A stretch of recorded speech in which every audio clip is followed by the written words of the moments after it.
So, I had a weird meeting this morning. Caden came in. Apparently, the council liked my mapping work on Savali enough that they want me to expand it by mapping every dimension in existence. Yeah, that might be impossible. Okay, I thought about it over lunch. I don't think it's that impossible. I'll just need the Dimensionator, which Caden loaned me, a year and 3 weeks, which has already been approved, and to never sleep again. Work starts tomorrow. Mapped my first dimension today. Pretty standard stuff, except the colors there were so vivid, like, whoa. And there were these creatures.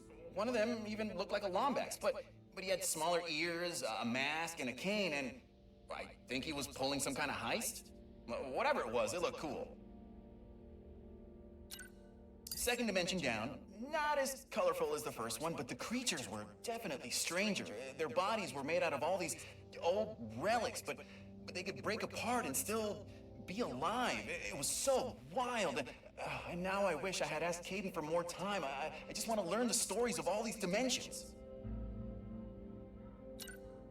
Third dimension was cubes. Really, really smart cubes. I don't know what else to say there, except that I might have to stop doing these for every dimension I visit because there's a little bit less than an infinite amount left, and I could have mapped 32 in the time since I started talking. Yeah, okay, bye. Good news, mapping's going well. Bad news, apparently not well enough because Caden just asked me to go faster.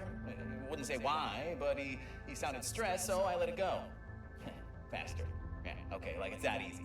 Well, good thing I stopped doing those recordings. Wait, I'm doing one now. Ah! I know I was going to stop doing these recordings, but I can carve out some time every once in a while. Because I'm a genius. Dimension 31x7, not super different from home, but there were these creatures. One was firing a gun and spinning himself around every other second, while the other hung out on his shoulder doing live commentary. Oh, I wanted to hang out with them so badly. I finally figured out a way to map even faster. Caden might kill me, but listen. Instead of all the cranking and pulling a trigger to use the Dimensionator, I just converted the whole thing into a helmet that runs on voice commands. I mean, he can't argue with the results, and if he does, I'll just complain about it here. Dimension 242Y8, quite possibly the cutest dimension I've ever seen. Oh, the inhabitants were all made out of wool, I think. They could literally make anything. And there was a really pleasant voice following me around everywhere. Oh, it was incredible. Oh, and what's even better? I think I'm finally close to mapping my last dimension. So tomorrow I'm going to sleep in for an hour because I'm done, baby. I mapped every single dimension in existence. Woo-hoo-hoo! Oh, I can't wait to see Caden's face when I give him the map. And tell him that I'll be going back to all those dimensions soon. There's still so much I can learn. I found out why Caden has been so stressed lately. Something bad's going on. Bad enough that we need to hide as many Lombaxes as we can. And I guess all of my mapping work was to help find the perfect dimension for us to hide in. So, yeah. I hope I didn't screw anything up. This is my final recording.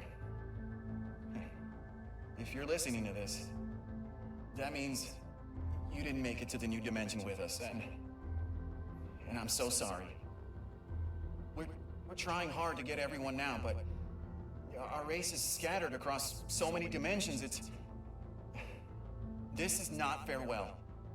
I left a copy of my dimensional map in the archives, and I marked down where we're all going. I wish I could have left you a Dimensionator too, but hey, I'm only one Lombax. I hope you find your way back to us, and if you do, please look me up.